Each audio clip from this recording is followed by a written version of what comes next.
کیا آپ کو پورا ہندوستان پیالی میں سجا کر کے رکھ دیا گیا تھا؟ آئیے غریب نواز، آئیے آپ معین الدین ہندوستان۔ میرے عزیزو، یہاں ان کے آنے سے تقریباً کئی سال پہلے ہی پرتھوی راج کی ماں جو اجمیر پہ حکومت کرتا تھا، ایک بڑی جوتش عورت تھی، علم نجوم کی ماہر، اس نے اپنے علم سے خواب میں دیکھا یا جس طرح سے بھی دیکھا، اس نے 6-7 سال پہلے ہی کہا تھا کہ میں دیکھ رہی ہوں کہ اجمیر میں ایک درویش آئے گا، وہ ہماری سلطنت کو زیر و زبر کر دے گا۔ تو اس کی ماں کی بات سن کر پرتھوی راج جو راجا تھا، اس نے کہا ماں اس کا شکل صورت کچھ تو بتاؤ۔ بھوٹان سے انہوں نے ایک جادوگر کو لایا جو جادو کے ذریعے سے، ہیپناٹزم کے ذریعے سے اس شکل کو نکالا، اور جو مصور تھے آرٹسٹ ان کو بٹھایا گیا، ان کو شکل بتائی گئی، یعنی خاکہ نکالا گیا کس کا؟ سرکار غریب نواز کا، اور پھیلا دیا گیا ایسا درویش کہیں بھی دکھے ہندوستان میں آنے سے پہلے اس کو روک دینا۔ اس وقت سرکار غریب نواز کہاں تھے؟ مدینے سے نکل کر کے ملتان آئے ہوئے تھے، ملتان پاکستان میں جو آج ہے۔ آپ وہاں پر تبلیغ اسلام میں مصروف تھے، اور یہاں یہ بات پہلے سے مشہور ہو گئی تھی کہ کوئی درویش ادھر آ رہا ہے۔ پھر اس کے بعد جو پابندیاں لگائی گئی تھی وہ معمولی پابندیاں نہیں تھی میرے عزیزوں۔ ایک شخص ہے رام پرکاش، وہ پرتھوی راج کا بڑا خاص چیلا تھا، اس نے کہا میں جاسوسی کے ذریعے کہیں نہ کہیں سے ڈھونڈ نکالوں گا اس درویش کو۔ وہ ڈھونڈتے ڈھونڈتے ملتان پہنچ گیا۔ حضرت سرکار غریب نواز اسے نظر بھی آ گئے، اب اس نے بھیس بدل لیا، مسلمان کا بھیس بدل کر داڑھی بڑھا لی، ٹوپی رکھ لی، جبہ پہنا، سرکار غریب نواز کے ہزاروں مریدین جو تھے خانقاہ پہ ان میں شامل ہو گیا۔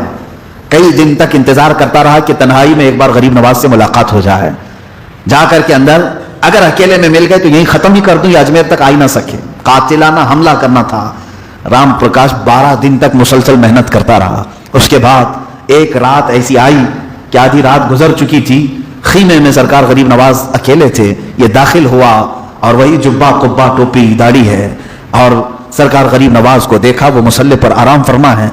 وہ جیسے ہی خیمے میں داخل ہوا، خنجر اپنے اندر رکھ کر کے مسلمان کی شکل میں آیا ہے، ان کے مرید کی شکل میں آیا ہے، اندر داخل ہوا تو حضرت معین الدین چشتی رضی اللہ تعالیٰ عنہ سر اٹھاتے ہیں اور مسکراتے ہوئے استقبال کرتے ہیں، آؤ رام پرکاش کیسے آنا ہوا؟ رام پرکاش کیسے آنا ہوا؟ اس کے ہاتھ پیر کانپنے لگ گئے۔ پھر دوسرا جملہ آپ نے فرمایا 12 دن ہو گئے اب تک تم ہمارے پاس آئے نہیں۔ تیسرا جملہ آپ نے فرمایا وہ سکتے پہ سکتا، یہی ہوتا ہے اولیاء کا جھٹکے پہ جھٹکا، جو وہ مخالفین ہوتے ہیں ان کو مسلسل پڑھتے رہتے ہیں۔ سرکار غریب نواز نے تیسرا جملہ فرمایا چلو آئے نہیں 12 دن سے، آج تو موقع ملا، جس کام کی غرض سے آئے ہو وہ کام تو پورا کرو۔ خنجر اندر ہے، ہاتھ سے نکالا اور پھینک دیا نیچے، اور اس نے کہا زندگی بھر میں نے بہت سارے لوگوں کو دیکھا، جادوگروں کو دیکھا، لیکن دلوں کے حالات جاننے والا کسی درویش با اخلاق کو آج پہلی بار دیکھا، جس کا دل بھی نورانی ہے اور چہرہ بھی نورانی ہے۔ اس نے سرکار غریب نواز کے دست حق پرست پر اسلام قبول کیا۔ اسی رات کو معین الدین چشتی رضی اللہ تعالیٰ عنہ نے اس کا نام ضیاء الرحمن رکھا۔ یہ وہ ضیاء الرحمن ہے جو سرکار غریب نواز کے اجمیر آنے تک آپ کا سب سے بڑا باڈی گارڈ بنا ہوا تھا۔ وہ سرکار غریب نواز سلطان الاولیاء جس انداز سے تشریف لا رہے ہیں، ساری چوکیاں لگائی گئی، ناکہ بندی ہے، جگہ جگہ پر پہرے داری ہے کہ یہ ہندوستان میں نہ آنے پائے ایسا درویش۔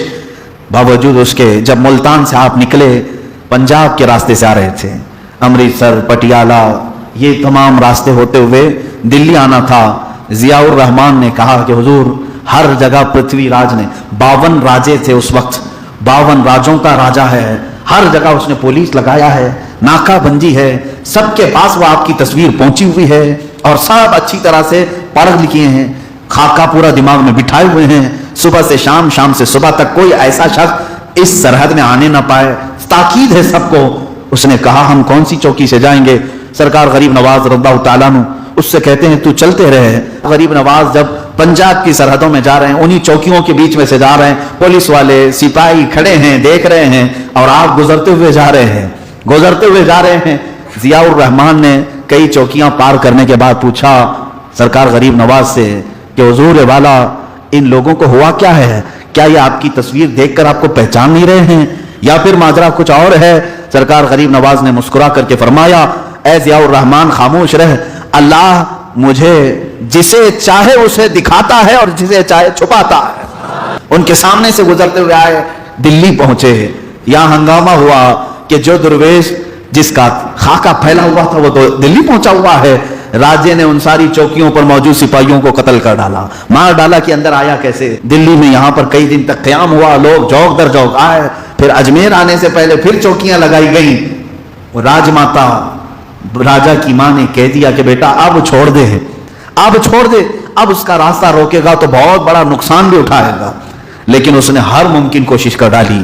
سرکار غریب نواز رضی اللہ تعالیٰ عنہ ان تمام بندشوں کو توڑتے ہوئے، ساری حدوں کو پھلانتے ہوئے، جو حدیں انہوں نے بنائی تھی، اجمیر معلیٰ پہنچ بھی گئے، اور اجمیر مقدس جہاں پہنچے آپ نے اپنی جھوپڑی قائم بھی کی، اپنی عبادتوں میں مصروف رہے، اور مشہور روایت کے مطابق سلطان الاولیاء اسی جھوپڑی میں، اسی خیمے میں رہ کر تبلیغ اسلام کرتے ہوئے ہندوستان کے 90 لاکھ واسیوں کو شرف اسلام عطا فرمایا۔